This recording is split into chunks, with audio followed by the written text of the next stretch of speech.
greatness, it's just something we made up.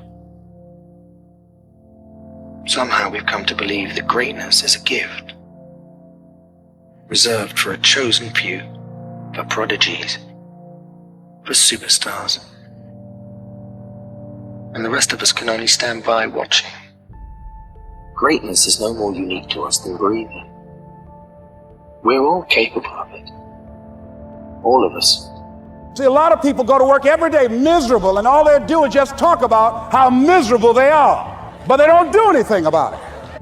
You know that you're deliberately operating below your potential. You've gotten comfortable.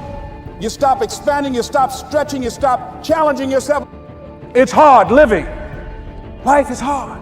So most people don't use their imaginations. Most people don't dream anymore. Why? Because through the conditioning process of life, after so many rejections, see, you know what you can do. You know what you have done, and you also have seen what has been done by others in your environment and by others in your circumstances. Then you look at where you want to go, and what most people do, they do that which they feel they know that can work because they've already done it or they've seen it done. And so they allow their negative history to determine the possibilities for them. And so when they run into a roadblock, even if they have something beyond their comfort zone, when they run into a roadblock, something happens to them. Most people allow life to control them and their circumstances. Look into the future. What is it you want? What is it you'd like to create for you? You want to make your dream come true, you got to stay focused. Some people rather get even than get ahead. Stay focused on where you want to go. This is not going to be it for my life. I deserve more than this. See, that will start making you do some stuff. All right, I'm one day better than I was yesterday. And that's how we have to look at life. That's how we have to look at these situations. And eventually you'll stop feeling the way that you feel right now. And because of the actions that you're taking, by the time that you stop feeling, because here's the thing, if you did nothing, if you just continue to live and you did nothing, all right, you will eventually get over this because time cures the painful wounds. Think of every hard thing you've ever been through. When enough time passes, it gets easier to deal with. It may not permanently go away, but it gets small. It gets real small in the rear view. And occasionally you'll be upset about it, but most of the time you kind of don't even think about it. The point is this, when that time comes, when the time comes where this huge event to you right now is very small in the rearview mirror, do you want to be in a better place than you are right now, or do you want to be in a worse place than you are right now? Because here's the thing, time is going to pass, and time will help heal the wound.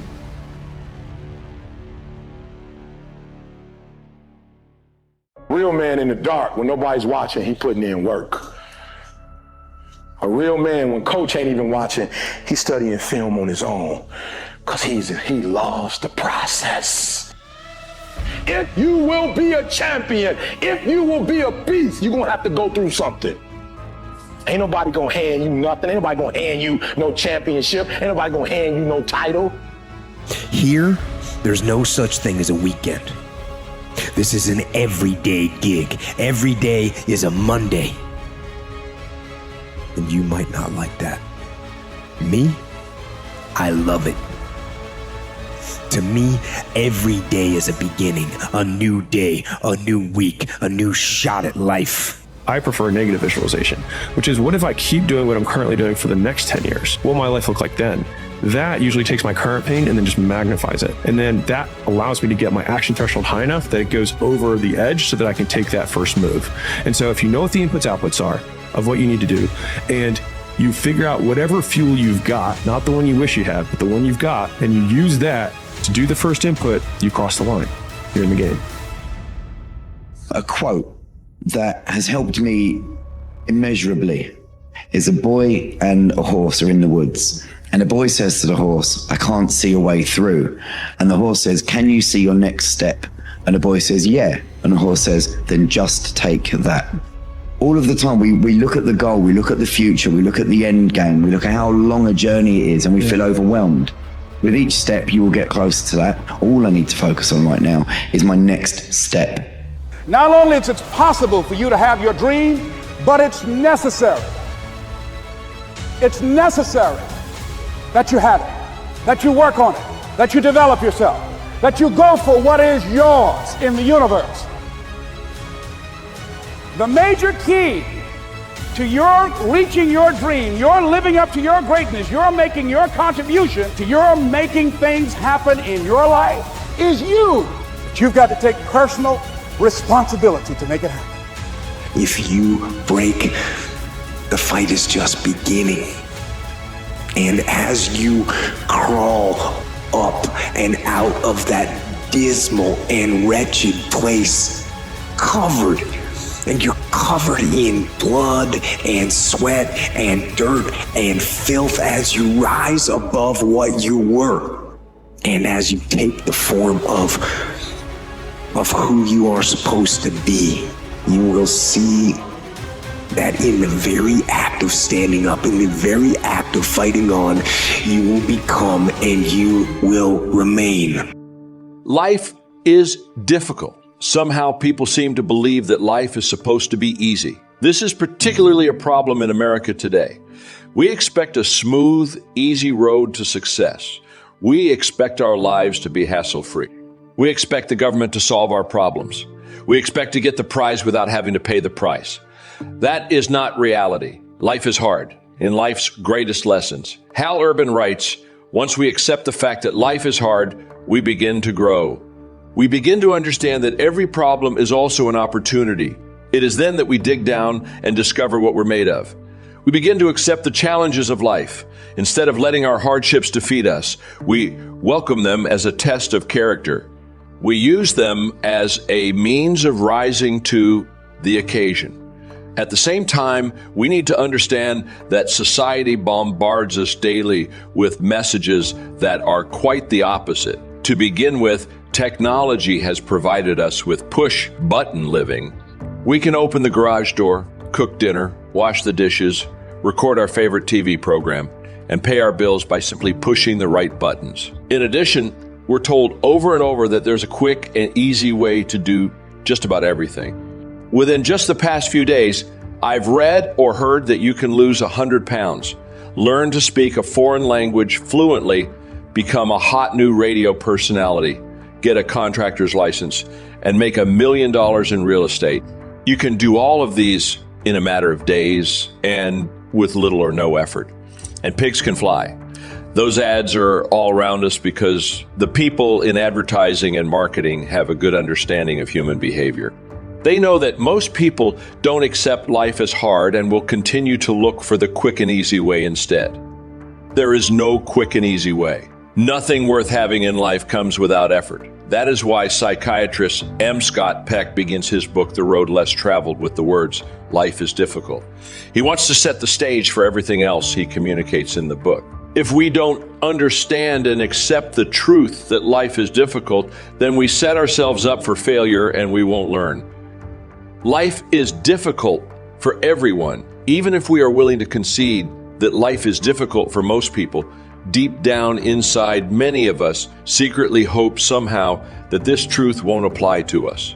I'm sorry to say it isn't so. No one escapes life's problems, failures, and losses. If we are to make progress, we must do so through life's difficulties. Or as poet Ralph Waldo Emerson stated it, the walking of man is falling forwards. Life isn't easy and it isn't fair. I've had unfair things happen to me. I bet you have too. I've made mistakes, made a fool of myself, hurt people I've loved, and experienced crushing disappointments. I bet you have too. We cannot avoid life's difficulties. We shouldn't even try. Why? Because the people who succeed in life don't try to escape pain, loss, or unfairness. They just learn to face those things, accept them, and move ahead in the face of them. That's my goal. It should also be yours. Life is more difficult for some than it is for others. The playing field is not level. You may have faced more and greater difficulties in life than I have. You may have faced fewer. Your life right now may feel like clear sailing, or it may feel like rough waters. And comparing our lives to others ultimately isn't that productive. Life isn't fair, and we shouldn't expect it to be. The sooner we face that reality, the better we are going to be at facing whatever is coming toward us. Don't make life harder for yourself. Your life is probably plenty difficult already. The reality is that you will have to deal with those difficulties already, no matter what. One of the keys to winning is to not make things even harder for yourself, which is, unfortunately, what many people seem to do. People who respond correctly to adversity realize that their response to a challenge is what impacts the outcome. They accept and acknowledge the reality of their situation and then act accordingly. I didn't find that to be easy at first. My natural optimism tends to make me want to ignore a crisis and hope it will go away. That doesn't work. Wishing isn't solving. Denying a problem only makes it worse. So does getting angry and yelling or taking it out on loved ones. I had to learn to say to myself, this is the way it is. I have a problem. If I want to solve it, I need to take action. What is the best solution? When you have a challenge, you can turn lemons into lemonade or you can let them sour your whole life. It's your choice. Facing reality, maintaining a confident sense of expectation, and performing at your best may not be easy, but it is possible. And it does make a huge difference in your life. It sets you up to learn, to grow, and to succeed. Most people like the idea of being exceptional, but not enough to do what it takes to get there. This is true for most domains of competence. For instance, everybody says that they want to be slim, healthy, attractive, and rich, but few people are willing to do what it takes to attain those things, which suggests that they don't really want those things as much as they say or think. Typically, when we say we want something, we actually just mean that we want to have it, but with no implicit assumption that we're willing to do any work to get there. In reality, wanting something should equate with being prepared to take the necessary steps to achieve it. If you are serious about your goals, then you will do whatever it takes to attain them. Your confidence is secondary. What matters is the desire you have to attempt to achieve them. Indeed, without the will to improve, there is no chance of accomplishing anything, and with enough willpower, it is possible to overcome most challenges. The advantage is yours. You are in pole position. As you continue on this journey, be sure to use your low confidence as a potent weapon. It enables you to make a realistic assessment of your competence, keeping any delusions and self-enhancement in check. It helps you prepare for negative events, preventing failure, and it ensures that you come across as humble to others, which will make you more likable. Remember that most people lack this weapon. You can never be too aware of your weaknesses. As we know now, being aware of them is a major strength, while being aware only of your strengths, or erroneously thinking that you are better than average, will sooner or later turn into a weakness. Regardless of the underlying reasons for your low confidence, it is clear that you want to improve, or at least you want to stop feeling that you lack competence. That's why low confidence is such a powerful weapon. Even in the unlikely event that it does not alter your perceived incompetence, it will still drive positive change. It is noteworthy in this respect that both low and high confidence disrupt the competence cycle, but only low confidence does so for your benefit. When your confidence is high, you will tend to decrease effort to gain competence, unless you do nothing at all, implying stagnation and recession, which are not much better options anyway. When it is low, you will be driven to increase your efforts to accomplish competence. In simple terms, the less confident you feel, the more you will be itching to improve, unless you don't care about your confidence. If you do care and your low confidence is bugging you, then you really have no excuse. As we've seen, low confidence is the essential fuel for gaining competence because it increases preparation, the key ingredient for any competence gains. If your low confidence is health-related, then preparation means becoming a healthier person. If your low confidence relates to romantic relationships, then preparation implies becoming a more eligible partner.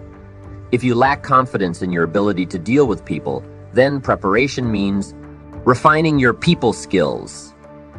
And if your low confidence applies to your career, then preparation refers to enhancing your employability. There it is, in a nutshell.